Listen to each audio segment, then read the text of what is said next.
নমস্কার।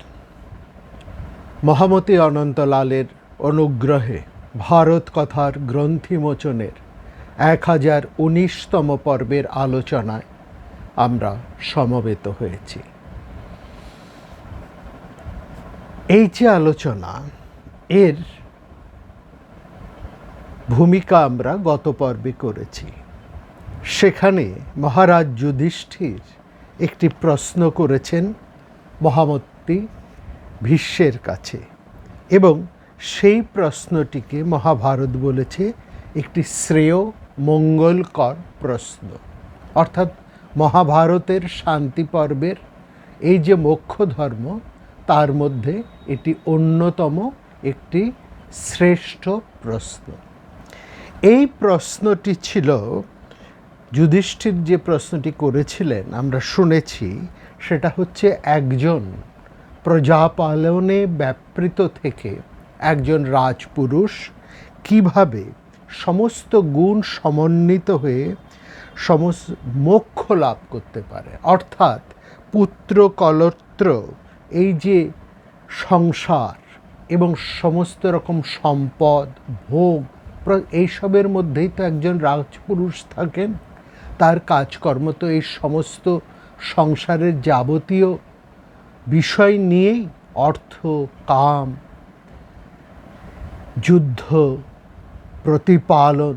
যেহেতু রাজার মূল কর্তব্যই হচ্ছে প্রজাপালন, এবং প্রজাপালনের ক্ষেত্রে সেখানে অর্থেরও প্রয়োজন, কামেরও প্রয়োজন।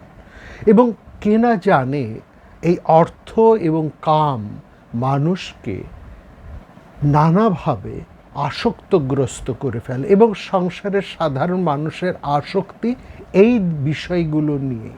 সেখানে যদিও বলা হয় কাম এবং অর্থকে ধর্মের সাথে সংযুক্ত করলে তাহলে সেখানে মানুষ অনেকটা নিরুপদ্রবে তার কাজকর্ম করে যেতে পারে। ধর্ম সংযুক্ত কাম ভাবনা, ধর্ম সংযুক্ত অর্থ ভাবনা।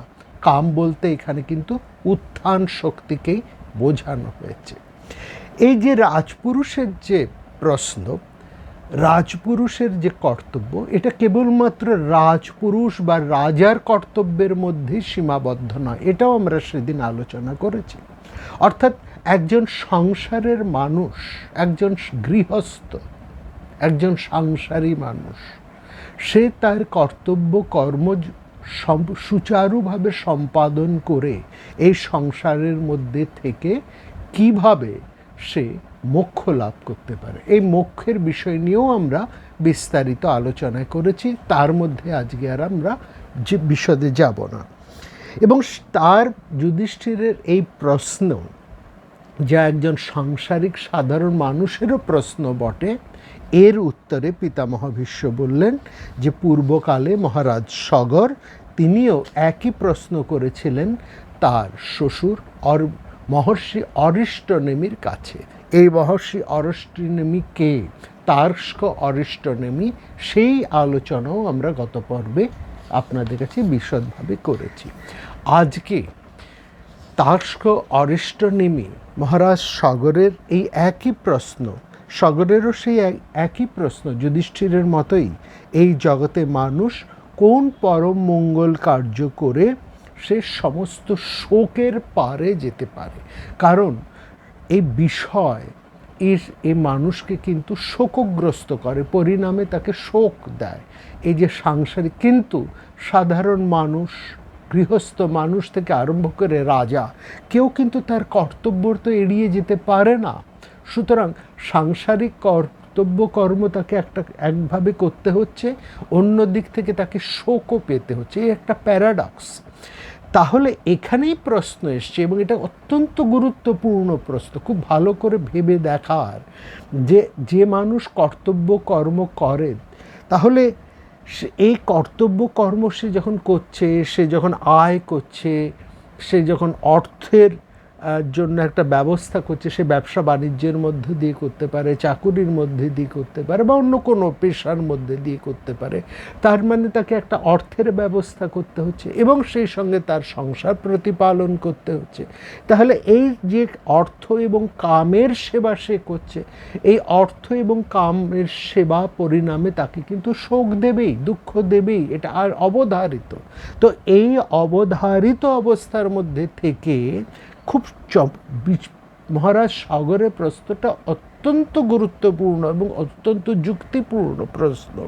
তিনি বলছেন এই জগতে মানুষ কোন পরম মঙ্গল কার্য করে সে এই যাবতীয় সাংসারিক যে শোক তার থেকে সে উত্তরিত হতে পারে। এখানে একটা কিন্তু কথা বলার আছে যে যে মানুষ মঙ্গল কর্ম করে, বা এখানে যে সমস্ত মঙ্গল কর্মের কথা বলবে, যে ধরনের কর্তব্য কর্ম করলে বা যে ধরনের কাজ করলে বা যে ধরনের মনোভাব নিয়ে, যে ধরনের আচরণের মধ্যে দিয়ে চললে একজন মানুষ শোককে তারণ করতে পারে, শোকের পরপারে যেতে পারে, সেখানে আরেকটা প্রশ্ন আমাদের মধ্যে আসে, তাহলে কি এই ধরনের মানুষ যারা এই মোক্ষ লাভ করে বা মুক্তি করে বা তারা শোক পায় না, তাদের জীবনে কি কখনো দুঃখ, যন্ত্রণা, আঘাত এসব আসে না? না, সে কথা কিন্তু কেউ কখনো বলা হয়নি।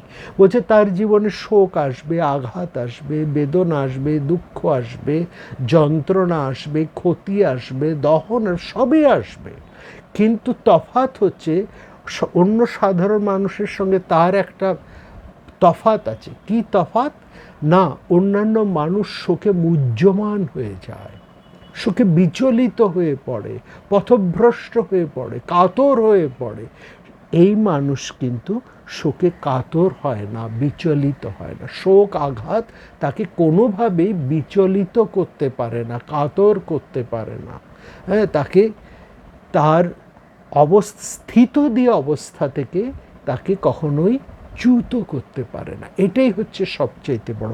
সেই জায়গায় কি করে একজন সাধারণ মানুষ বা একজন রাজা, অর্থাৎ একজন রাজপুরুষ থেকে একজন সাংসারিক মানুষ কোন উপায়ে সেই স্থিত দিয়ে অবস্থা লাভ করতে পারে, এই সংসারের সমস্ত কর্তব্য কর্ম সম্পাদন করে যথাযথভাবে, সেটাই জানতে চেয়েছেন মহারাজ সগর তার্শ অরিষ্টনেমির কাছে। সুতরাং দুজনের প্রশ্নই এক। তার উত্তরে ভীষ্ম এবার বলছেন, মহারাজ সগর বলছেন যে একজন একেবারে প্রথম যে কথাটা তিনি বললেন, একটা সূত্রকারে প্রথম যে সূত্রটা দিলেন, সেটাই হচ্ছে সবচাইতে এই সমগ্র আলোচনা। অর্থাৎ প্রথমে তিনি সূত্রটা তুলে দিচ্ছেন, মূল উপপাদ্যটি তিনি সেখানে বলে দিচ্ছেন, তারপরে তার বিস্তার করছেন সূত্রের, তারপরে বিস্তার করছেন ভাষ্য, তার ব্যাখ্যা করছেন পরপর। সেখানে আমরা 23টা তার পরপর পদক্ষেপ আমরা দেখব। প্রথমেই তিনি একটি বা দুটি সূত্র বলে দিচ্ছেন, সেই সূত্রটাই হচ্ছে আসল চাবিকাঠি, বা কোন উপায়ে একজন মানুষ সংসারে থেকে শোকের পরপারে যেতে পারে, এই উপায়, এই কৌশলের চাবিকাঠিটি প্রথমেই তিনি তুলে দিচ্ছেন মহারাজ সগরের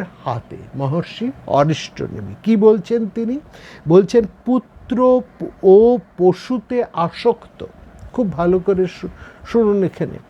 হ্যাঁ, পুত্র ও পশুতে আসক্ত। পুত্র মানে সন্তান, অর্থাৎ তার সংসার, তার পুত্র পৌত্র। পুত্র বলতে এখানে আবার শুধুমাত্র ছেলে বুঝবেন না, মানে তার সন্তান, পৌত্র ক্রমে, হ্যাঁ, এবং তার সন্তান এবং সন্তানের যে বংশধারা, পুত্র পৌত্র। একজন মানুষ কিসে আসক্ত হয়?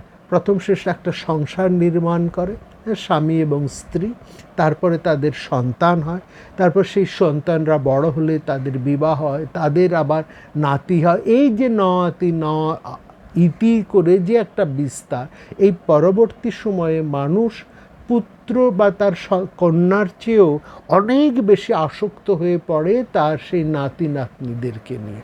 সুতরাং এইখানেই পুত্র বলতে সন্তান এবং পৌত্র কলত্র এই সবটাকেই কিন্তু ইনক্লুড করা হচ্ছে। হ্যাঁ, এবং পশুতে, পশু বলতে এখানে ধন। মহাভারতের সময় পশু ছিল একটা বড় সম্পদ।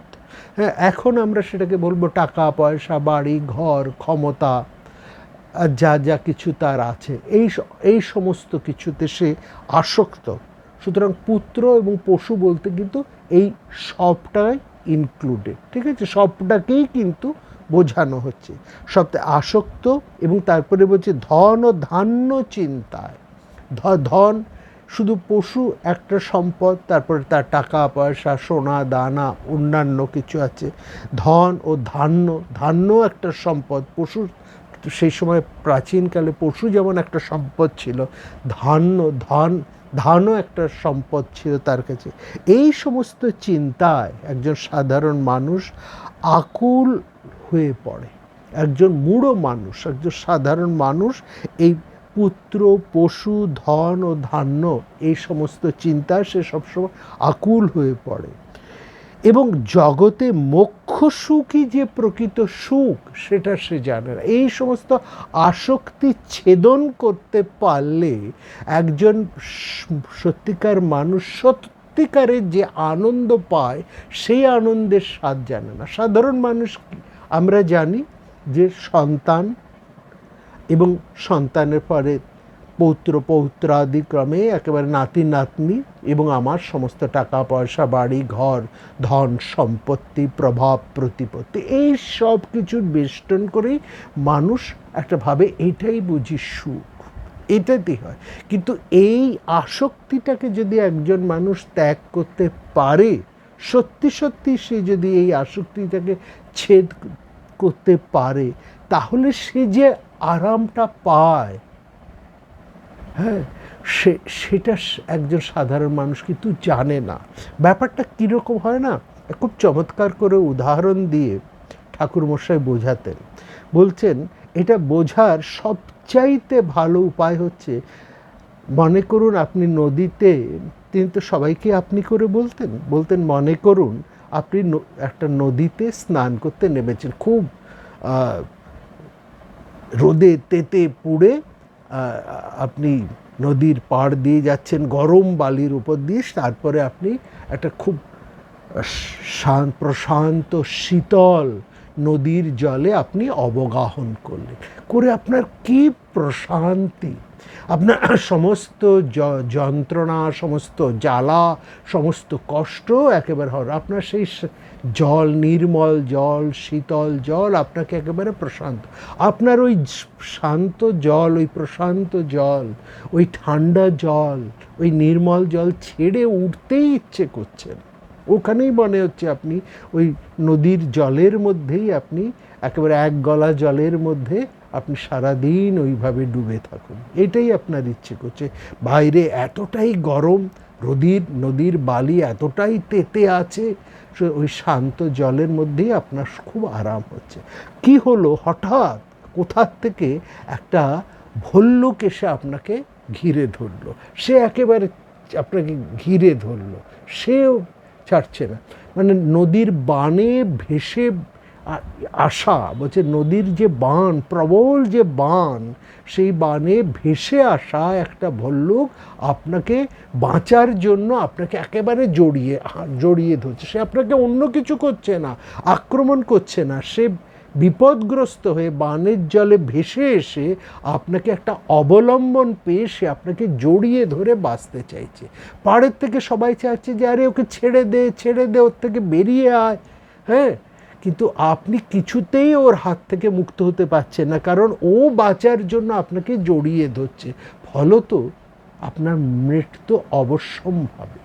এই যে পরিণতি, যাকে বলে হাম তো চাহতা পর কমলি নেই ছোড়তা, এই যে অবস্থা সংসারে, এই ধন সম্পদ, পুত্র, এই যা কিছু আসক্তি, ওরকম সেই ভল্লুকের মতনই আমাদেরকে এমনভাবে চেপে ধরে যে আমরা ছাড়তে চাইলেও ছাড়তে পারি না। যদি এবার বলছি যদি কোনো মতে আপনি সেই ভল্লুকের হাত থেকে মুক্তি লাভ করতে পারেন, কোনোভাবে তার বন্ধন মুক্ত করে একবার বেরিয়ে ছুটে পাড়ে উঠে আসতে পারেন, তাহলে আপনার যে প্রশান্তি, যে আনন্দ, যে শান্তি, যে সুখ, যে আনন্দ, যে প্রশান্তি, সেটা কখনোই আর আপনি আগে অনুভব করতে পারেন। ঠিক একই রকম একজন মানুষ সেই ধন জন সম্পদ সম্পত্তি সংসারের স্নেহপাশ থেকে মুক্ত হয়ে সে যে কি সুখ, সেই আসক্তি মুক্ত হলে যে কি সুখ হয়, আসক্ত মুক্ত অবস্থায় যে কি সুখ, একজন সংসারে আসক্ত মানুষ কখনোই সেটা জানে না, কখনোই সেটা অনুভব করতে পারে না। সেটাই তিনি এখানে খুব চমৎকার করে মহাভারত বলছে, সুখং মক্ষ সুখং, বলছে সাধারণ সুখ, মোক্ষ সুখ কি, লোক নাচ মূঢ় গচ্ছতি, সাধারণ মানুষ সেটা জানে না। প্রসক্তা পুত্র পশুষ ধন ধান্য সমাকুলা, বলছে ধন ধান্য পুত্র পশু সমাধিতে আসক্ত একজন মানুষ সেই মোক্ষের কি সুখ সেটা সে জানে না। এবং তারপরেই বলছে, এটা হচ্ছে 1 নম্বর সূত্র। দ্বিতীয় সূত্রই বলছেন, ধনজনে আসক্ত বুদ্ধি, অশান্ত চিত্ত ও পুত্র কলত্রের স্নেহপাশে বদ্ধ একজন মূঢ় মানুষ মুক্তি লাভে কিন্তু সমর্থ হয় না, এবং তার সেই সমস্ত রোগের চিকিৎসা করাও অসম্ভব। এখানে দেখুন দুটো জিনিস, দুটো পয়েন্ট, এটা হচ্ছে দ্বিতীয় চাবি। প্রথমটা বলছেন যে একজন মানুষ, একজন আসক্ত মানুষ মুক্ত হওয়ার যে কি সুখ সেটা সে জানে না, কি আনন্দ, মোক্ষের কি সুখ, মোক্ষের কি আনন্দ সেটা জানে না। আর দ্বিতীয়টা হচ্ছে, যে মানুষ ভাবে যে সাংসারিক সুখ ভোগের মধ্যে, তার পরিবার পরিজনের মধ্যে, তার নাতি নাতনিদের সঙ্গে জড়িয়ে থেকে সে প্রশান্তি লাভ করবে, এটা কিন্তু কখনোই সম্ভব নয়। সে কখনোই মোক্ষ লাভে সম্ভব। মোক্ষ লাভ করতে হলে ওই সংসারের ধন জন সম্পত্তি আসক্তি অর্থাৎ স্নেহপাশ সব কিছুকেই কিন্তু নির্মমভাবে ছেদন করতে হবে। আমি মুক্তিও চাই, মোক্ষ লাভের আনন্দও চাই, আর সংসারের সমস্ত সুখ ভোগও একসঙ্গে চাই। এই দুটো একসঙ্গে হয় না। একটা পেতে হলে আরেকটাকে নির্মমভাবে ছাড়তে হবে। তুমি যদি সংসারে ধন জন তোমার পুত্র কলত্র নিয়ে থাকতে চাও, তাহলে তোমার জীবনে দুঃখের সিরিজ আসবে, শোক আসবে, যন্ত্রণা আসবে, কাতরতা আসবে, ওই মোক্ষের আনন্দ তুমি পাবে না। আর যদি মোক্ষের আনন্দ তুমি সত্যিকারে চাও, তাহলে তোমাকে ওগুলো ছাড়তেই হবে, একদম নির্মমভাবে ছাড়তে হবে। এবং শুধু তাই বলছেন না, বলছেন মানুষ এতে এতটাই আসক্ত হয়ে পড়ে, এই সংসারের আসক্তি বাড়তে বাড়তে সেই ভল্লুকের মতন তাকে এত জড়িয়ে ধরে যে সেই অসুখের চিকিৎসা করা সম্ভব না। অসুখ, সেটা সুখের লাগি বাঁধি ঘর, সুখ মেলে না, সুখের লাগি করি প্রেম, সুখ মেলে না। রবীন্দ্রনাথের কথাই আছে না, সুখের লাগি, মোরা সুখের লাগি করি প্রেম, সুখ মেলে না। ও যে সুখের লাগি তারা যে ঘর বেঁধেছে, যে প্রেম ভালোবাসা স্নেহ প্রীতি, যে সম্পদ ক্ষমতা প্রতিপত্তি, এ তো সবই এক ধরনের সুখ। এই সুখ তার পরিণামে দাঁড়াচ্ছে অসুখ, এবং এই অসুখের কিন্তু সত্যি কোনো চিকিৎসা নেই, কোনো রকম তাকে যদি না, সেই বলছে যেমন ওই ফোড়া যদি হয়, ভীষণ যদি ফোড়া হয়, তাহলে ওই ক্ষতস্থানে ওই ফোড়াকে কেটে বাদ দিতেই হবে। যে জায়গাটা বিষ হয়ে গেছে, শরীরের যে অঙ্গ বিষ হয়ে গেছে, তার একমাত্র নিদান হচ্ছে তাকে কেটে, সম্পূর্ণভাবে কেটে বাদ দিয়ে দিতে হবে। ওটাকে রেখে কিন্তু চিকিৎসা করে তুমি মুক্তি লাভ করতে পারবে না, সেই যন্ত্রণা থেকে তুমি মুক্তি পাবে না। আর ঠিক একই কথা যেটা একটু আগে বললাম, এই হয় এইদিকে সংসারের আসক্তি নিয়ে থাকো, সঙ্গে পরিণামে শোক, যন্ত্রণা, দুঃখ, ব্যথা এগুলো তোমার থাকবেই। আর তুমি যদি এর থেকে সত্যি সত্যিই মুক্ত হতে চাও, তুমি যদি সেই পরমানন্দটি লাভ করতে চাও, মোক্ষ লাভ করতে চাও, তাহলে এই সমস্ত আসক্তিকে তোমাকে নির্মমভাবে ছেদ করতে হবে। নাহলে এই সমস্ত অসুখের কোনো চিকিৎসা করা সম্ভব নয়। হ্যাঁ, সক্তা বুন্ধির শান্তাত্মা না সক্কং তৎ অচিকিৎসিত। তো এর কোনো রকম চিকিৎসা সম্ভব নয়। বলছেন এবার তিনি আসল কথা বলছেন অর্থাৎ একজন মানুষ যখন প্রশ্ন করেন, এখানে একটা জানবেন,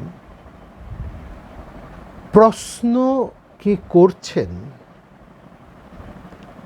আর কার কাছে প্রশ্ন করা হচ্ছে, এটা যেমন গুরুত্বপূর্ণ, তেমনি একজন বিজ্ঞ মানুষ তিনি প্রশ্নকর্তার মনোভাব বুঝেই কিন্তু উত্তর দেবেন। আমরা কিছুদিন আগে আলোচনা করেছি কোথায় কথা বলবে, কোথায় মৌন হয়ে থাকবে, যেন কিছুই জানো না, বোবা হয়ে থাকবে, উত্তর দেবে না। কারণ জিজ্ঞাসিত না হলেই উত্তর দিতে নেই, এটা যেমন ঠিক, তেমনি সব প্রশ্নকর্তার সব উত্তরেরও কিন্তু জবাব দিতে না, অর্থাৎ সব কথার জবাব দিতে নেই। এখানে দেখেন একজন বিজ্ঞ পুরুষ, একজন জ্ঞানী মানুষ, তিনি এটাও বিচার করে দেখেন যিনি প্রশ্ন করছেন, প্রশ্নকর্তা, তার প্রশ্নটা কতটা আন্তরিক, তিনি আন্তরিকভাবেই জিজ্ঞাসু কিনা, তিনি যথার্থই জিজ্ঞাসু কিনা, আর যা প্রশ্ন তিনি করেছেন সেই প্রশ্ন করার অধিকারীও তিনি কিনা। এই তিনটি বিষয় ভীষণ গুরুত্বপূর্ণ।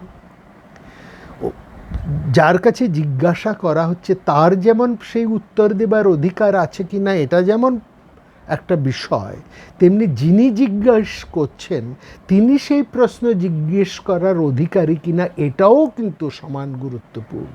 এবং ঠিক আমরা এখানে সেটাই দেখছি। সেইখানে বলছেন আমরা সগর রাজার প্রশ্ন শুনে সর্বশাস্ত্রজ্ঞ শ্রেষ্ঠ অরিষ্টনেমি, সুতরাং অরিষ্টনেমিকে তার্স বলা হয়েছে, আর অরিষ্টনেমিকে বলা হচ্ছে সর্বশাস্ত্রজ্ঞ শ্রেষ্ঠ একজন ব্রহ্মবিদ পুরুষ, সুতরাং তার জ্ঞান এই নিয়ে কোনো সংশয় নেই। এবার মহারাজ সগর যিনি প্রশ্ন তুলেছেন তার সেই প্রশ্ন জিজ্ঞাসা করার আন্তরিকতা আছে কিনা, অধিকার আছে কিনা, এটাও কিন্তু একটা বড় প্রশ্ন। সেটাকে উপলব্ধি করেই, অর্থাৎ মহারাজ সগরের আন্তরিকতা এবং তার সত্যিকারের সেই অধিকারকে উপলব্ধি করেই অরিষ্টনেমি তিনি বলছেন, রাজা আমি আপনার কাছে সেই কথা স্নেহ ভরে বলছি।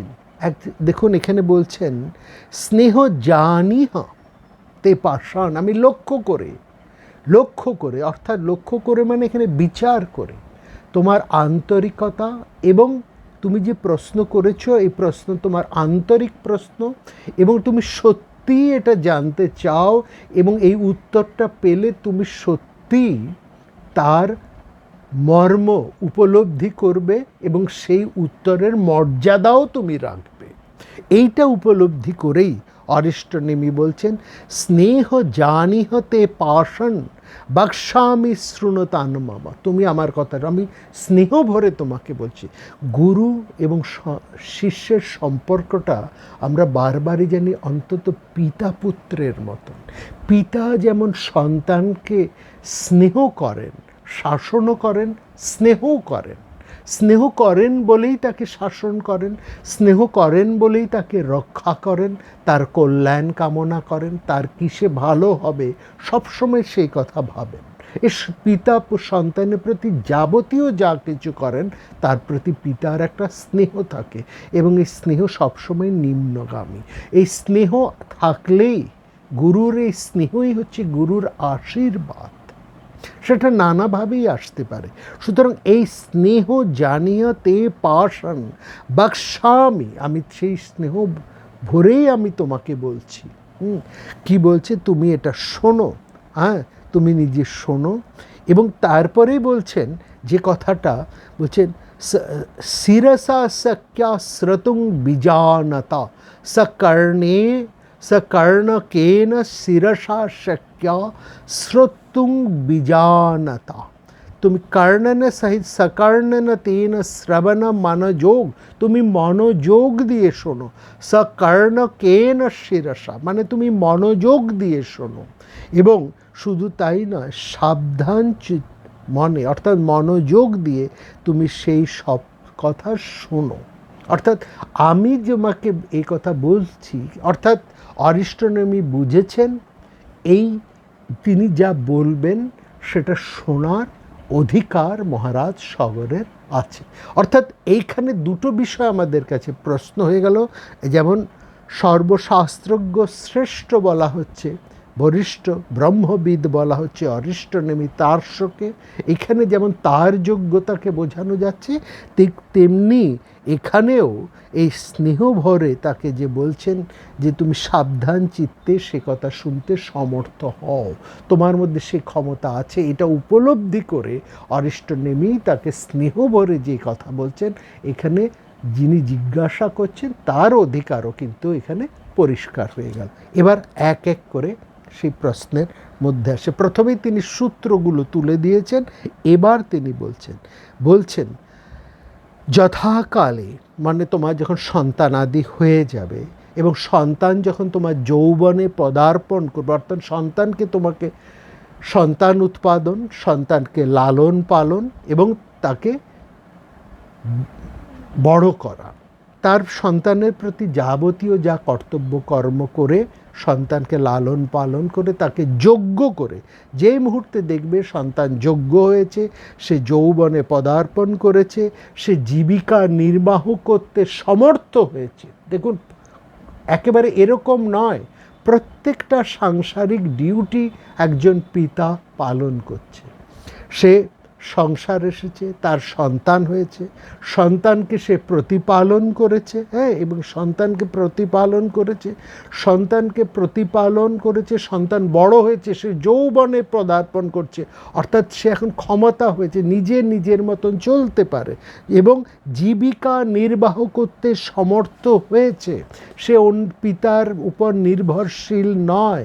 সম্ভব্য পুত্রান কালেন যৌবন স্থান নিবেশ সমর্থন জীবনে, অর্থাৎ সে জীবিকা নির্বাহ করতে সমর্থন হয়েছে, এটা জেনে, হ্যাঁ, জ্ঞাতা মুক্তশ্চর যথাসম, তুমি সংসারের দায় দায়িত্ব ত্যাগ করে আসক্তি ছিন্ন হয়ে এবার সংসার বন্ধন থেকে আস্তে আস্তে সরে এসো। অর্থাৎ সংসারের সমস্ত ভার, রাশ আর মুঠোর মধ্যে ধরে রেখো না, সংসারের রাশ এবার আলগা করে সন্তানের হাতে সেই সংসারের সব দায়িত্ব অর্পণ করে তুমি সাংসারিক যে বন্ধন, যে আসক্তি, তার থেকে তুমি ধীরে ধীরে মুক্ত হও। যথা সুখে বিচরণ করা, মুক্তশ্চর যথা সুখম। কিন্তু তার আগে কিন্তু তোমার প্রত্যেকটা ডিউটি, প্রত্যেকটা কর্তব্য তোমাকে কিন্তু করতে হবে। আগে পালাতে বলছে না, তুমি গৃহস্থ হয়েছো, তুমি কিন্তু আগে পালাতে পারবে না। রাজা তার কর্তব্য কর্ম না করে সে পালাতে পারবে না। যখন দেখবে যুবরাজ তার রাজ্যের দায়িত্ব নেবার আরেকজন যোগ্যতম পুরুষ সেখানে উপস্থিত আছে, আরেকজন যোগ্য মানুষকে সে যখন তৈরি করতে পেরেছে, একজন রাষ্ট্রনায়ক, একজন রাজার কিন্তু পিতার মতনই একই রকম কর্তব্য, একই রকম দায়িত্ব। সে যেমন একজন সংসারের কর্তা আর রাজা মূলত এক। সংসারের কর্তা হচ্ছে একটা সীমিত পরিসরে, আর রাজার কর্তব্য হচ্ছে একটা বৃহৎ পরিসরে। এই যা পার্থক্য, সংসারের একজন কর্তা যেমন তার সংসারের সমস্ত দায় দায়িত্ব বিশেষ করে প্রতিপালন এবং তাদেরকে দাঁড় করানো, মানুষ করা, তাদেরকে যৌবনে প্রতিষ্ঠা করা পর্যন্ত হচ্ছে তার সমস্ত কর্তব্য কর্ম। রাজারও তাই, এক প্রজাদের প্রতিপালন এবং পরবর্তী দায়িত্ব নেবার জন্য আরেকজনকে উপযুক্ত করে তোলা। এটাও কিন্তু যেমন পিতার কর্তব্য তার সন্তানকে উপযুক্ত করে তোলা, রাজারও একই কর্তব্য পরবর্তী তার প্রতিনিধিকেও যথার্থভাবে তৈরি করা। এইটাও কিন্তু তার কর্তব্যের মধ্যে পড়ে, এটাও তাকে করতে হবে। এবং যে মাত্র প্রতিনিধি প্রস্তুত, তিনি একজন রাজা তার রাজ ক্ষমতা থেকে, একজন সংসারের কর্তা তার কর্তৃত্ব থেকে ধীরে ধীরে অনাসক্ত হয়ে সে তখন মুক্তশ্চর যথাসুখম। এবং তারপরে বলছে আরেকটা কথা, এবার তো সে হলো, তার স্ত্রী তো রয়েছে, পুত্রের সন্তানদের প্রতি সে দায় দায়িত্ব পালন করেছে, তার অন্যান্য পরিজনের প্রতি দায় দায়িত্ব করছে, কিন্তু সংসারের দায়িত্ব তো এখানে শেষ হয়ে যায় না। তার স্ত্রী রয়েছে ভার্যা, তার স্ত্রী রয়েছে ভার্যা, পুত্রবতী হয়েছে, তিনিও বৃদ্ধ হয়েছেন। কর্তা দেখবেন যে পুত্র তার স্ত্রীর অর্থাৎ জননীর দায়িত্ব নিতে সক্ষম কিনা, জননীর দায়িত্ব পুত্রের উপরে, সন্তানের উপরে দিয়ে পিতা, সংসারের কর্তা, তিনি এটা জেনে, এটা দেখে, অর্থাৎ ভার্যা পুত্রবতী হয়েছেন, বৃদ্ধ হয়েছে, তারও বয়স হয়েছে, পুত্রেরা তাকে পালন করছে এবং তিনিও পুত্রদের উপর স্নেহ করছেন, রেসিপ্রোকাল ব্যাপারটা রয়েছে, ভালো করে লক্ষ্য করবেন। এখানে পিতা কি দেখবেন, তিনি যোগ্যভাবে তার সন্তানদেরকে মানুষ করবেন, পুত্ররা উপযুক্ত হয়েছে, তার স্ত্রী রয়েছে, সন্তানরা কেবলমাত্র তার সংসারের দায় দায়িত্ব নেবার জন্য উপযুক্ত হয়েছে তা নয়, তাদের কর্তব্য কিন্তু তার জননীর প্রতিপালনও, জননীর দায় দায়িত্ব নিচ্ছেন, জননীর প্রতিও তার সন্তানেরা শ্রদ্ধাবান, জননীর দায় দায়িত্ব নিতে প্রস্তুত এবং জননীও তাদের প্রতি স্নেহপ্রবণ। এটা লক্ষ্য করেই তখন একজন কর্তা সংসার থেকে নিশ্চিন্তে এটা জেনে সংসার ত্যাগ করবে। এবং সেখানে হচ্ছে বলছেন ভার্যাং পুত্রবতিং বৃদ্ধাং লালিতাং পুত্রবৎসলম জ্ঞাতা প্রজহি কালেন পরমার্থ অনুদৃশ্য। এটা জেনে যথাকালে আপনি সংসারের আসক্তি ত্যাগ করুন। এই হচ্ছে সংসার আসক্তি। তার আগে পর্যন্ত সংসারের সমস্ত কর্তব্য কর্ম আপনাকে করতে হবে, সন্তানদেরকে এমনভাবে মানুষ করতে হবে তারা কেবলমাত্র আপনার সম্পত্তির প্রতি লালায়িত হবে এটা মাত্র নয়, তারা তাদের জননী আপনার প্রতিও তারা শ্রদ্ধাবান হবে। এটাও আজকাল সন্তানদের প্রতি এটা কিন্তু একটা বিরাট মেসেজ। এবং আজকালকার জননীদের পিতামাতার প্রতিও কিন্তু এটা একটা বিরাট মেসেজ, রেসিপ্রোকালি। বাবা মা হয়েছেন, সন্তান হয়েছেন, সেই সন্তানকে যদি আপনারা সময় না দেন, তাদেরকে যদি যথার্থভাবে মানুষ না করে উঠতে পারেন, সময় দিচ্ছেন না, কেবলমাত্র তাদের চাহিদা মতো জিনিস সরবরাহ করছেন, তাহলে আপনাদের কর্তব্য কর্ম হয় না।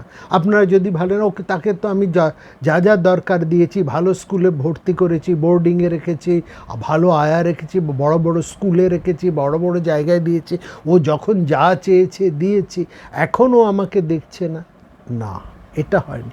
আপনার সাথে তাদের বন্ডিং, এই যে বন্ডিং, স্নেহ, যেখানে এই পরিষ্কার এই কথাটা বলছেন, লালিতাং পুত্রবৎসলম, পুত্ররাও তাকে লালন করছেন এবং পুত্রদের প্রতিও তার বাৎসল্যটা রয়েছে। এই বন্ডিংটা ইজ ভেরি ইম্পর্ট্যান্ট।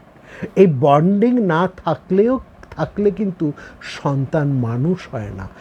অনেক টাকা পয়সা দিয়ে সন্তান মানুষ হয় না, টাকা পয়সা না থাকলেও, কম থাকলেও সেখানে স্নেহ দিয়ে, হৃদয় দিয়ে, অনেক কষ্টের মধ্যে দিয়েও কিন্তু সন্তান মানুষ হয়। সন্তান এটা বোঝে তার পিতামাতার অর্থ নেই, কিন্তু তিনি পিতামাতা উভয়ই তাদের প্রতি অত্যন্ত দায়িত্ববান, অত্যন্ত স্নেহপ্রবণ।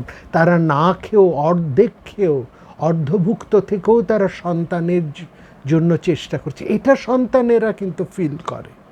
কিন্তু পিতামাতাকে সাবধান, এটা খুব দায় দায়িত্ব পালনের ক্ষেত্রে যদি বন্ডিংটা তৈরি না করতে পারেন, তাহলে সন্তান মানুষ হবে না। আর সন্তান যদি মানুষ না হয়, এর চেয়ে আঘাত আর অন্য কিছু হতে পারে না। সন্তান যদি দেখে আপনি আপনার পিতামাতার প্রতি, আপনি আপনার ভাই বোনের প্রতি, আপনি আপনার শ্বশুর শাশুড়ির প্রতি, আপনি সমাজের প্রতি আপনার দায়িত্ব পালন করেননি, সে সন্তান কিন্তু আপনার প্রতি কখনোই শ্রদ্ধাবান হবে না, আপনাকে সে শ্রদ্ধা করবে না। আপনার অর্থ সম্পত্তির প্রতি সে কিন্তু বিরাট লালায়িত নাও হতে পারে। মনে রাখবেন, একজন পিতা মাতা সন্তানের কাছে প্রথম তাদের কাছে আদর্শ হয়ে উঠতে হবে। অনেক ত্যাগ স্বীকারের মধ্যে দিয়ে, অনেক কষ্ট স্বীকারের মধ্যে দিয়েই কিন্তু একজন পিতামাতা সন্তানের কাছে আদর্শ হয়ে ওঠেন। সন্তানকে দোষ দেবার আগে এটা বিচার করে দেখবেন আপনি আপনাদের সমস্ত কর্তব্য কর্মগুলো সঠিকভাবে করেছেন তো, যার যার প্রতি যা করা সেটা করেছেন তো। তার সন্তান যত ছোটই সে হোক না, কিন্তু সে কিন্তু একজন মারাত্মক অবজারভার, এটা মনে রাখবেন। সে ভয়ঙ্করভাবে সমস্ত কিছু কিন্তু লক্ষ্য করে, এবং বড় হয়ে ওই তার অবজারভেশন, তার দায় দায়িত্ব আপনার প্রতি তার শ্রদ্ধা, ভালোবাসাটাও, মাত্রাটাকেও কিন্তু নির্ধারণ করে দেয়। সে দেখে তার পিতা ন্যায় না অন্যায়, পিতা মানে সঠিকভাবে আয় করছে না তার অন্যায়ের পথে আয় করছে, তার পিতামাতা সবার প্রতি কর্তব্য কর্মটা করছে কিনা, তবেই আপনি সন্তানের কাছ থেকে আশা করতে পারেন। এটা কিন্তু ভয়ঙ্কর জিনিস। অন্যদিকে সন্তানকেও সেই শিক্ষা দিতে হবে, সেই মানসিকতা তুলে ধরতে হবে, সে যাতে সবাইকে নিয়ে, কেবলমাত্র তাকে যদি এইটা শেখানো হয় তুমি কারোর সঙ্গে শেয়ার করবে না, কাউকে দেবে না, একলা শুধু তুমি খাবে, সেও কিন্তু বড় হয়ে আপনাকে দেখবে না, সে আপনার সঙ্গে, কারণ শেয়ার করার, সবাইকে নিয়ে চলার এই যে শিক্ষা, সেটাই তো আপনি দেননি। আগেকার দিনে যখন সবাই একসঙ্গে থাকতাম, আমাদের যখন সব একটা বৃহৎ পরিবার ছিল, অনেকে মিলে আমরা একসঙ্গে থাকতাম, একসঙ্গে না থাকলেও কাছাকাছি থাকতাম, একটা আসা যাওয়া ছিল, বিভিন্ন সময়ে সবার সঙ্গে সবার মেলামেশা ছিল। হ্যাঁ, এই যে একটা বৃহৎ পরিবারের যে একটা পরিবেশ, সেটা কিন্তু মানুষের মানসিকতাকে অন্যরকম করে। এইটা ঠিক বলা হয়, একটা বড় বাড়িতে বাস করা মানুষ, একটা উঁচু ঘরে বাস করা মানুষ, একটা অনেক মানুষের সঙ্গে বড় থাকা একজন মানুষ, আর একলা থাকা একজন মানুষ, এই দুয়ের মনোভাব কিন্তু মানসিকতা কিন্তু সম্পূর্ণ আলাদা হয়। এটা ভয়ঙ্কর একটা জিনিস, এটা ভীষণ গুরুত্বপূর্ণ, এটা মাথায় রাখতে হবে। অতএব সন্তান প্রতিপালন করাটাও কিন্তু একটা কৌশল, একটা আর্ট। এটা না পিতামাতা যে কোনোভাবেই হয়ে যাওয়া যায়, জৈবিক এর মধ্যেই হয়, কিন্তু আদর্শ পিতামাতা না হলে আদর্শ সন্তান তৈরি করা যায় না। আর আদর্শ সন্তান না হলে সেটা সংসারের, সমাজের একটা আবর্জনা তৈরি হয়, একটা কলুষ তৈরি হয়, একটা পাপ তৈরি হয়, একটা বিঘ্ন তৈরি হয়। তার জন্য দায়ী কিন্তু তার পিতামাতা, এটা মনে রাখবেন। সুতরাং এই জায়গাটা হচ্ছে খুব গুরুত্বপূর্ণ এই শ্লোকটা। ভার্যাং পুত্রবতিং বৃদ্ধাং লালিতাং পুত্রবৎসলং জ্ঞাতা প্রজাহি কালেন পরমার্থমনুদৃশ্যচ। তারপরে বলছেন, এইবার আরেকটি চাবি তুলে দিয়ে বলছেন, রাজা আপনি ইন্দ্রিয় দ্বারা, আপনার যে সমস্ত ইন্দ্রিয় দিয়ে আমরা ভোগ করি, আমাদের এই চোখ, কান, নাক, মুখ, ত্বক, এই যে পঞ্চ ইন্দ্রিয়, এই পঞ্চ ইন্দ্রিয় দিয়েই কিন্তু আমরা এই বিষয় ভোগ করি। চোখ দিয়ে দৃশ্য ভোগ করি, কান দিয়ে শব্দ ভোগ করি, নাক দিয়ে গন্ধ উপভোগ করি, জিহ্বা দিয়ে স্বাদ উপভোগ করি, স্পর্শ দ্বারা, এই ত্বক দ্বারা স্পর্শ অনুভব করি, এই সব কিছুই তো আমরা ভোগ করি। সুতরাং এইগুলোকে যথাবিধানে অনুভব করে আপনি আপনার সন্তান থাকুক বা না থাকুক, এখানে পরের কথাটা বলা হচ্ছে, হ্যাঁ, সাপত্য নিরাপত্য, বা আপনার সন্তান থাকুক বা আপনি নিঃসন্তানই হোক, স্নেহবন্ধন থেকে মুক্ত হয়ে যথাসুখে বিচরণ করুন।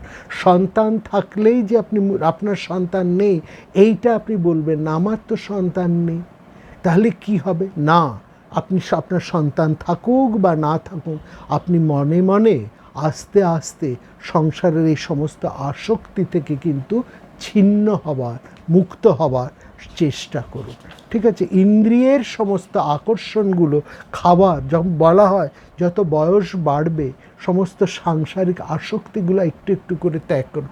দেখবেন দেহেরও একটা এরকম ধর্ম থাকে, সে আর বেশি কিন্তু ভোগ করতে চায় না, অন্য কিছু চায় না, কিন্তু আপনার মন সেইটাকে সেইভাবে যদি তৈরি না করেন, শরীর চাইছে না তবুও আপনি ছুটে ছুটে যাচ্ছেন। হ্যাঁ, আপনি অনেক সময় লক্ষ্য করবেন লোল চর্ম হয়ে গেছে, সে একদম প্রায় নুব্জ হয়ে গেছে, তবু তার সাজের কি ঘটা।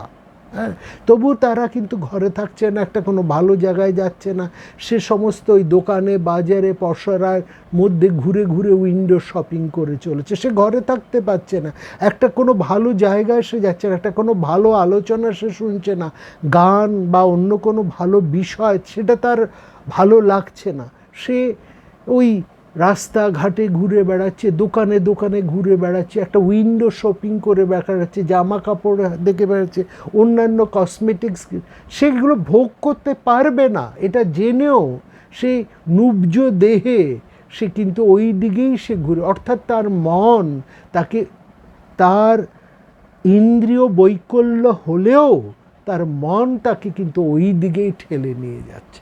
এটা যে একেমাত্র যৌবনের গুণ বা বার্ধক্যের গুণ নয়, অতিবৃদ্ধ হবার ফলেও যদি আপনি আপনার মনকে লাগাম না পরাতে পারেন, সংযত না করতে পারেন, আসক্ত থেকে মুক্তি না করতে পারেন, মন তার ইন্দ্রিয়গুলোকে বারবার কিন্তু প্রেরণ করবে। মন হচ্ছে রাজা, সে তার সমস্ত ইন্দ্রিয়গুলোকে বলবে ওই ভোগের উপাদান তুমি আমার কাছে নিয়ে এসো, সে সেখানেই বারবার ছুটবে। তার ফলে অশক্ত দেহে, নুব্জ দেহে সে কিন্তু ওই পরিবেশ, ওই পরিমণ্ডলের মধ্যেই সে কিন্তু বিচরণ করবে। এইটাই হচ্ছে আসল ব্যাপার। এই জায়গাটাকেই বলছেন তারপরেই বলছেন, আপনি সন্তান বা পুত্র পৌত্রদের কলত্র মানে পুত্র পৌত্রদের সাথে কৌতুক করছেন, তাদের স্নেহবাস থেকে এবার মুক্ত হন। সন্তান হয়েছে, নাতি নাতনি হয়ে গেছে, তারা উপযুক্ত হয়ে, এবার আপনি তাদের আস্তে আস্তে সেই স্নেহবন্ধন থেকে মুক্ত হয়ে যথাসুখে বিচরণ করুন, এবং যোগ্যতা অনুসারে, যে সন্তানের যেমন যোগ্যতা, এটাও আর একটা ভীষণ গুরুত্বপূর্ণ পয়েন্ট, যোগ্যতা অনুসারে প্রাপ্ত ধনাদি বিষয়ে রাগ দেশ শূন্য হন। অর্থাৎ যার যেমন যোগ্যতা সেই অনুসারে আপনার সম্পদ তাদেরকে সেভাবে বন্টন করে আপনি এই রাগ দেশ শূন্য হন, আসক্ত মুক্ত হন। এ ধন ইত্যাদির আসক্তি আপনার কি সৃষ্টি করে? সম্পদ আমাদেরকে কি দেয়? রাগ, অনুরাগ হয়, বিরাগও দেয়, ক্রোধও তৈরি হয়, দেশ তৈরি হয়। এই সম্পদ, এই ভোগ থেকে আমাদের অনুরাগ যেমন হয়, বিরাগতে হয়, ক্রোধ সৃষ্টি হয়, না পেলে আমার অভিমান তৈরি হয়, একটা ভীষণ ক্রোধ। এই সমস্ত জিনিসের মূল কথাই হচ্ছে আসক্তি। এই আসক্তি শূন্য হয়ে যথাসুখে বিচরণ করুন। এবং সেখানে আরেকটি গুরুত্বপূর্ণ কথা বলেছে যে অর্থাৎ রাজা, তার যদি 4টি উপযুক্ত সন্তান থাকে তাহলে তাদের যোগ্যতা নির্ণয় করে তার সম্পদ তাদের হাতে ভাগ, একজন শ্রেষ্ঠী সবাইকে সব দিয়ে দেবে না, তার যে প্রতিনিধি তার যার যেমন যোগ্যতা সেই অনুসারে তাকে সেই দায়িত্ব দেবে। সেরকম পিতাও তার সন্তানের যোগ্যতা বুঝে তার সম্পদের ধান তাকে দেবে, এটা যেন নষ্ট না হয়। ইট ইজ ভেরি ইম্পর্টেন্ট, এটা যেন নষ্ট না হয় এটা দেখাও। রাজ্য যেন নষ্ট না হয়ে যায়, রাজ্য তার প্রতিনিধিকে দিয়ে দেবেন এমন নয়। মহারাজ ভরত, এই মহাভারতের মধ্যে আপনারা শুনেছেন নিশ্চয়ই, মহারাজ ভরত তার একটি সন্তানও, তার নিজের ঔরসজাত একটি সন্তানও উপযুক্ত না হয় তিনি তাদের সবাইকে সরিয়ে দেন। মহাভারত বলে তাদেরকে তিনি মেরেই ফেলেন, অর্থাৎ তাদেরকে একেবারেই রাজ্য থেকে তাড়িয়ে দেন, দূর করে দেন রাজ্য থেকে। তিনি তাদের ত্যায্য পুত্র করে, এই ত্যায্য পুত্র করে দেওয়ার অর্থ হচ্ছে তাদেরকে হত করে দেওয়া, নিহত করে দেওয়া, করে তিনি অন্য একজনকে তিনি সেই তার রাজ্যের প্রতিনিধিত্ব বা তার রাজ্য অর্পণ করেছেন। এটা আমরা মহাভারতের মধ্যে পড়েছি। ঠিক সেই রকমই বলছেন, তারপরেই বলছেন একজন মানুষ স্নেহবন্ধন থেকে মুক্ত হয়ে সর্বপ্রকার ভয় পরিত্যাগ করে এই জগতের সুখে পরিত্যাগ করে। কেবল মানুষ নয়, কীট পিপলিকা তারাও তো খাদ্য সংগ্রহ করে, কিন্তু তারা যদি তাতে আসক্ত না হয়ে পড়ে তাহলেই তারা সুখী হয়। মানুষ, কীট, পশু যদি এই সাংসারিক ভোগ বিষয়ের মধ্যে আসক্ত হয়ে পড়ে তাহলে তারা কোনোভাবেই সুখী হতে পারে না।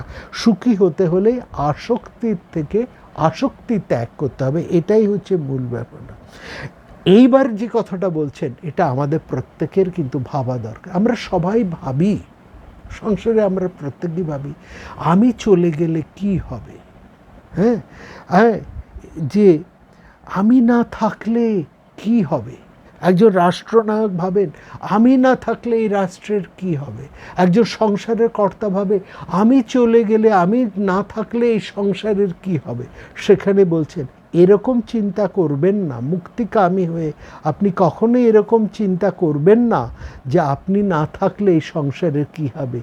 ইমে মায়া বিনা ভূতা ভবিষ্যন্তি কথস্থিতি, হ্যাঁ, সজনে না চাতে চিন্তা, সজনে না চাতে চিন্তা কর্তব্য মোক্ষ বুদ্ধি না। আপনি মোক্ষের চিন্তা করুন, এটা কখনোই ভাববেন না ইমে মায়া বিনা ভূতা, আমি না থাকলে ভবিষ্যন্তি কথস্থিতি, এদের কি হবে, এটা ভাবার আপনার দরকার নেই। কারণ এখানে বলছেন প্রাণীরা নিজেরাই উৎপন্ন হয়, নিজেরাই বৃদ্ধি পায়, নিজেই সুখ দুঃখ মৃত্যু প্রাপ্ত হয়ে যায়। সংসার আপন গতিতে চলবে। আপনি না থাকলে কি হবে এটা ভেবে আপনি আসক্তিতে জড়িয়ে থাকবেন না। এবং সেখানে বলছেন জগতে বাবা মা, হ্যাঁ, এখানে বাবা মার উদাহরণটা দিয়েই এখানে বলছেন জগতে বাবা মা তার সন্তানের জন্য প্রচুর সম্পদ সংগ্রহ করেছে, প্রচুর সম্পদ টাকা পয়সা রেখেছে, কিন্তু সন্তান যদি উপযুক্ত না হয়, সে যদি ওগুলোকে রক্ষা করতে না পারে, সঠিকভাবে যদি না রাখতে পারে, এরকম উদাহরণ তো আমরা প্রচুর দেখেছি। বাবা মা প্রচুর রেখে গেছেন, কিন্তু অনুপযুক্ত সন্তান, অপদার্থ সন্তান সব নষ্ট করে ফেলেছে। অতএব সন্তানের কথা ভেবে আপনি কেবল ধন সম্পদ খালি বাড়িয়ে গেলেন, তাতে আসক্ত হয়ে পড়লেন। আপনি চলে গেলে আপনি যাদেরকে দিয়ে যাচ্ছেন বা যে সম্পদ যে পাবে সে যদি অপদার্থ হয়, অনুপযুক্ত হয়, তাহলে সে সবই কিন্তু নষ্ট করে ফেলবে। হ্যাঁ, এবং এই পরিষ্কার করে বলছেন মৃৎপিণ্ডের মতন আমাদের এই দেহ হচ্ছে নশ্বর, একটা মাটির পাত্র, যেমন দীর্ঘদিন থাকে না, যে কোনো সময় ভেঙে যেতেই পারে। আমাদের দেহ হচ্ছে মৃৎপিণ্ডের মতন, স্বয়ং মৃৎপিণ্ড ভূতস্য পরতন্ত্রস্য সর্বদা। আমাদের শরীর কিন্তু তার নিজের উপরে তার কর্তৃত্ব নয়, পরতন্ত্র, স্বতন্ত্র নয়, সে পরতন্ত্র। শরীর একদিন বিনাশ হবেই, হ্যাঁ, সর্বদা পরাধীন, অন্যের অধীন, এবং নশ্বর, অবিনশ্বর নয়, দেহ নিঃশ্বর, সে একদিন মারা যাবেই। সুতরাং স্বজনের রক্ষা পোষণ করে আপনি ভাবছেন আপনার সন্তানও তো একদিন চলে যাবে, সে যে থাকবে কিনা তারই বাকি গ্যারান্টি আছে। এবং সেখানে বলছেন তারপরে শ্লোকটা, এটা অত্যন্ত প্রত্যেক মানুষের জন্য প্রতিদিন এটা চিন্তা করার। বলছে রক্ষা করার আপনি অনেক চেষ্টা করলেন, প্রাণপণে আপনি আপনার সন্তান পরিজন পিতা মাতা আপনার সংসারের যত সদস্য আছে প্রত্যেকের প্রতি আপনি অত্যন্ত দায়িত্ববান, অত্যন্ত যত্নবান, প্রত্যেককেই আপনি রক্ষা করার জন্য গুরুতর যত্ন করছেন, প্রচেষ্টা করছেন। এত সত্ত্বেও সে যদি না থাকার হয়, আপনার শতেক চেষ্টা ব্যর্থ করে দিয়ে আপনার চোখের সামনে মৃত্যু আপনার স্বজনকে ছিনিয়ে নিয়ে চলে যাবে, তখনই আপনি বুঝতে পারবেন তাকে রক্ষা করার কতটুকু ক্ষমতা আপনার আছে। অত্যন্ত গুরুত্বপূর্ণ এই শ্লোকটা যেন আমরা প্রতিদিন মনন করি। এই মৃত্যু চিন্তা, আমাদের শাস্ত্রে বলা হয় মৃত্যু চিন্তা করা উচিত, প্রত্যেক মানুষ যেন মৃত্যু চিন্তা করে। এই মৃত্যু চিন্তা করার কারণ, তাহলে সে অনাসক্ত হতে পারবে, ওই ভল্লুকের হাত থেকে সে মুক্ত হতে পারবে। সজনং হি যদা মৃত্যুর্হে অন্তব্যতবপশ্যতা কৃতেহপি যত্নে মহতি তত্র বোদ্ধম আত্মনা।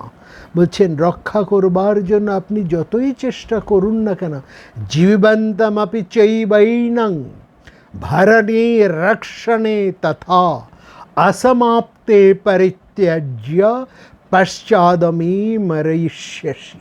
আপনি তাকে প্রাণপণে বুকে জড়িয়ে ধরে রক্ষা করার আপনার সমস্ত শক্তি দিয়ে, সবচাইতে বেস্ট উপায়গুলো এনে, সমস্ত ভালো ভালো উপকরণ দিয়েও আপনি কিন্তু কাউকে রক্ষা করতে পারবেন না। মৃত্যু হচ্ছে এমন শক্তিমান, তার কাল যদি শেষ হয়ে যায়, কাল হরণ করে নিয়ে যায়, আপনি আপনার সর্বশক্তি, সমস্ত ক্ষমতা, সমস্ত স্নেহ, সমস্ত হৃদয় দিয়ে তাকে কিন্তু ধরে রাখতে পারবেন না।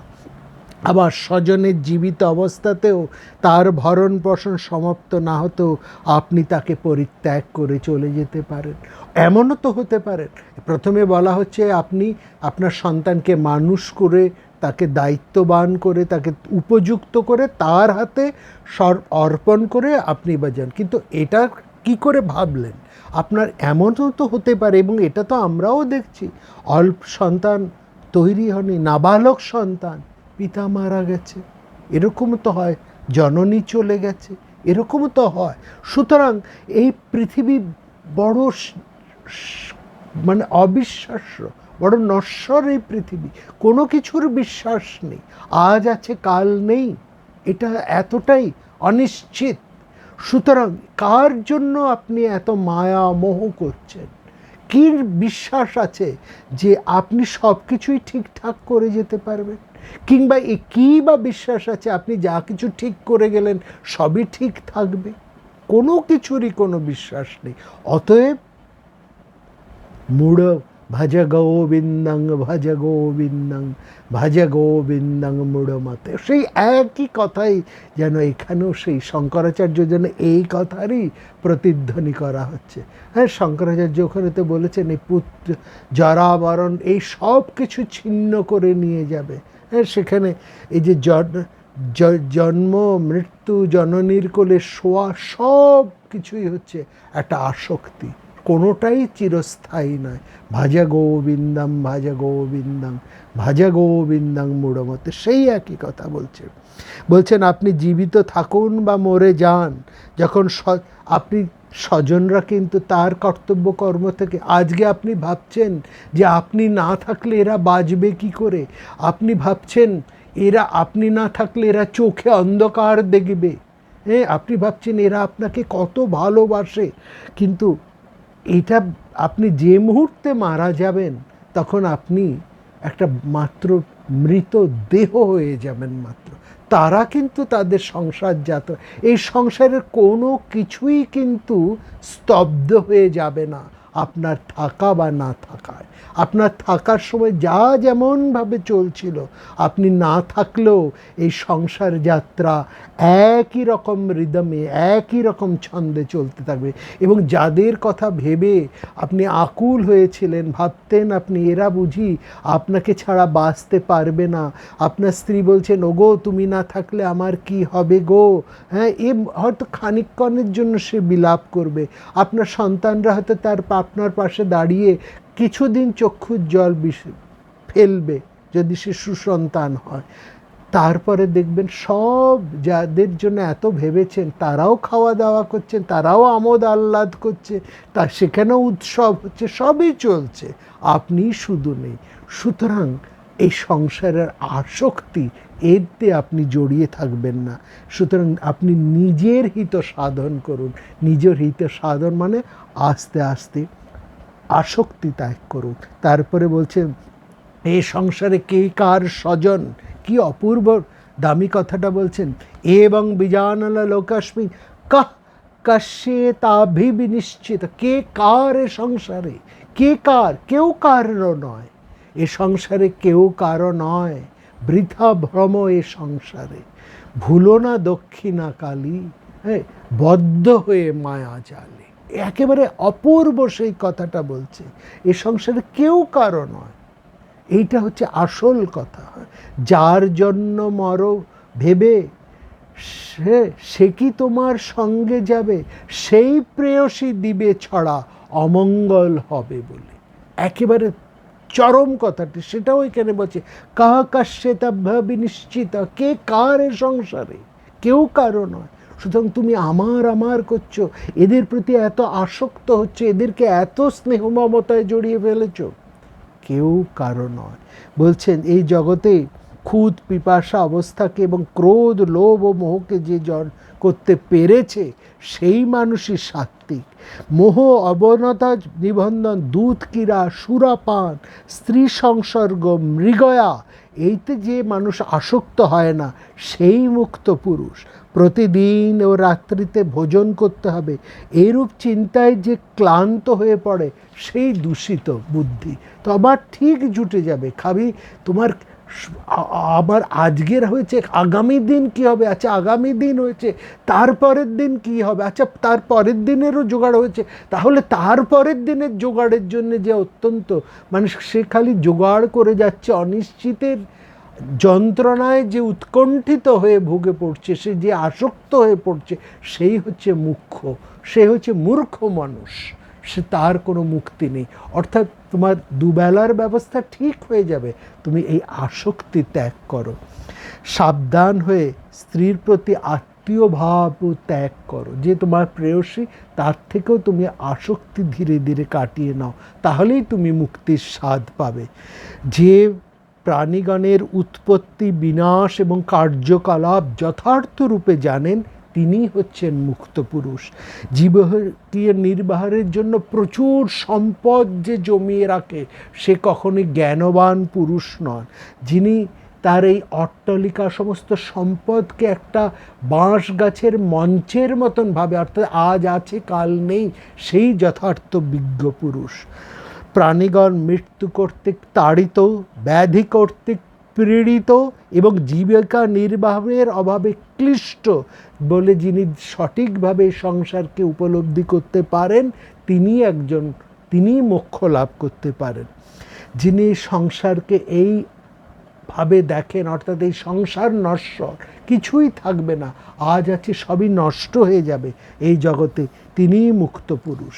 এই জগৎটা হচ্ছে ভক্তি ভোজ্য, অর্থাৎ আপনি যেমন ভোগ করছেন সংসারও আপনাকে তেমন ভোগ করছে। এরকম একটি চমৎকার বেদান্তের একটি আছে খাদ্য এই বিচার, হ্যাঁ, সেখানে বলছে এই সংসারের সম্পর্কটা হচ্ছে ভক্ত ভোজ্য স্বরূপ, হ্যাঁ, অগ্নি সোমা বিদং সর্বমিতি যশ অগ্নিমিদ, অর্থাৎ আপনি যেমন ভোগ করছেন এই সংসারের অগ্নিও আপনাকে ভোগ করছে, আপনিও এই সংসারেরই খাদ্য, যেমন কেবল সংসারের যাবতীয় জিনিসকে আপনি উপভোগ করছেন, খাচ্ছেন, তা নয়। এই সংসারও আপনাকে প্রতিদিন প্রতি মুহূর্তে একটু একটু করে জীর্ণ করছে, আপনাকে একটু একটু করে ভোগ করছে, একটু একটু করে খাচ্ছে। উভয়ের খাদ্য খাদক সম্পর্ক রয়েছে। এইটা যে সঠিকভাবে জানে সেই মুক্ত পুরুষ। যে মানুষের দৃষ্টিতে আর পর্যাঙ্ক মানে বিলাস ব্যাসনে জীবন কাটা, পর্যাঙ্ক শয্যা এবং ভূমিশয্যা যার কাছে হয়তো দামি খাটে শোয়া আর মাটিতে শোয়া যার কাছে সমান, হ্যাঁ, যার কাছে মহার্ঘ বস্ত্র আর সামান্য বস্ত্র সমান, সেই হচ্ছে মুক্ত পুরুষ। যে সংসারকে পঞ্চভূতে উৎপন্ন বলে দেখেন এবং সেই পঞ্চভূতেই একদিন বিলীন হয়ে যাবেন, তিনিই হচ্ছেন মুক্ত পুরুষ। সুখ দুঃখ, লাভ অলাভ, জয় পরাজয়, প্রিয় অপ্রিয়, ভয় এবং উদ্বেগ যার কাছে সমান, তিনি পুরুষ। এটা হচ্ছে একেবারে স্থিতদির লক্ষণ, যেটা আমরা গীতার মধ্যে বলছি। এটাও একেবারে দেখুন সেই গীতার কথাই একই রকমভাবে রয়েছে, যেন একটুখানি আলাদা। আমরা দ্বিতীয় অধ্যায়ের গীতার যে কথাটি পাই সেই শ্লোকটি এখানে অনুরূপভাবে রয়েছে। সুখে দুঃখে সমে যশ, লাভালাভ জয়া জয়, ইচ্ছা দেশ ভয় উদ্বেগ, সর্বতা মুক্ত এবস্যা। সুখে দুঃখে সমে যশ, লাভালাভ জয়া জয়, ইচ্ছা দেশ ভয় উদ্বেগ, সর্বথা মুক্ত এবস। দেখো একেবারে সেই গীতার কথা। অর্থাৎ সুখ দুঃখ, লাভ অলাভ, জয় পরাজয়, প্রিয় অপ্রিয়, ভয় উদ্বেগ, এই দ্বন্দ্বে যিনি সমানভাবে নির্দ্বন্দ্ব হয়ে স্থিতদি হয়ে থাকতে পারেন, তিনি মুক্তপুরুষ। ওই নির্দ্বন্দ্ব হওয়ার কথা, স্থিতদি হবার কথাই এখানে বলা আসছে। অর্থাৎ এইভাবে বিভিন্ন জিনিসের মধ্যে দিয়ে বলছেন যে তুমি কি নিজেকে তিলে তিলে শেষ করবে? নিজেই কি নিজের কষ্ট যন্ত্রণা বাড়িয়ে তুলবে? এই ভোগ বিষ পান করতে করতে তুমি কি বিষে জর্জর হবে? তুমি কি দেখবে তোমার সমস্ত শরীর অন্যের খাদ্য হয়ে সেটা জরাগ্রস্ত হয়ে যাচ্ছে? এই সমস্ত জিনিস দেখেও সংসারের এত যন্ত্রণা, এত ব্যথা, এত শোক, এত বিচ্ছেদ, এত অপমান, এত কিছু পাবার পরেও কি তোমার হুঁশ ফিরবে না? তুমি কি সংসারের প্রকৃত স্বরূপটা বুঝবে না? তোমার প্রকৃত স্বরূপ তো এটা নয়।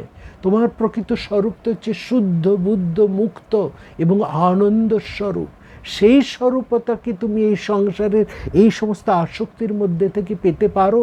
সংসারে অনেক দিন তো থাকলে, অনেক কিছু তো পেলে, বিনিময়ে সংসার তোমাকে তো অনেক আঘাত দিয়েছে, অনেক অসুখ তো তোমার হয়েছে।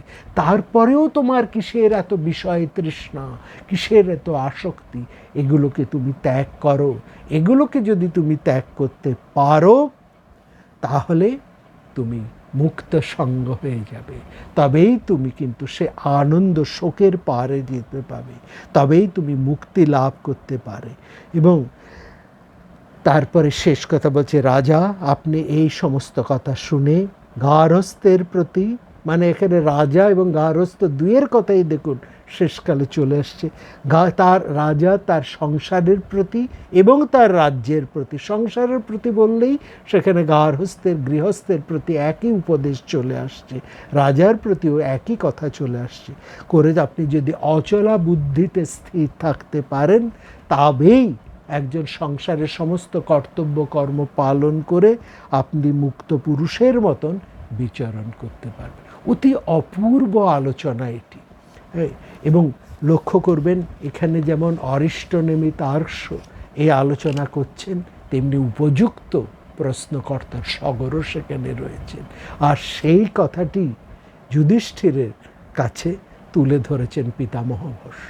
যুধিষ্ঠিরও উপযুক্ত প্রশ্নকর্তা, কারণ আমরা দেখেছি ক্ষত্রিয় হলেও তিনি কিন্তু ব্রাহ্মণ স্বভাবে, তার স্বভাবের মধ্যে সেই মুক্তিকামী স্বভাব রয়েছে। তিনি ভোগকামী নন, তিনি তার কর্তব্য কর্ম করে যান, কিন্তু অনাসক্ত যোগের মধ্যে। এই জন্য শ্রীকৃষ্ণ গীতা উপদেশ করেছেন অর্জুনকে গীতার উপদেশের পাত্র হিসাবে তিনি কিন্তু যুধিষ্ঠিরকে নির্বাচন করেননি, কারণ যুধিষ্ঠির পূর্ব হতেই তিনি স্থিতদি, তিনি নিরুদ্বেগ, নির্দ্বন্দ্ব, তিনি মুক্ত। সেই জন্য বারবার তিনি এই প্রশ্ন যখনই সুযোগ পাচ্ছেন তিনি তুলে ধরছেন। মহাভারতের এই যে প্রশ্নটি, এই সংবাদটি, সগর এবং তার্ক্ষ অরিষ্টনেমী সংবাদটি মহাভারত তথা শান্তি পর্ব তথা মহাভারতের একটি মহামাণিক্য। আমরা যদি এর খানিকটাও অনুধাবন করতে পারি তাহলে আমরাও প্রত্যেকেই এই শোক যন্ত্রণা থেকে মুক্ত হতে পারব।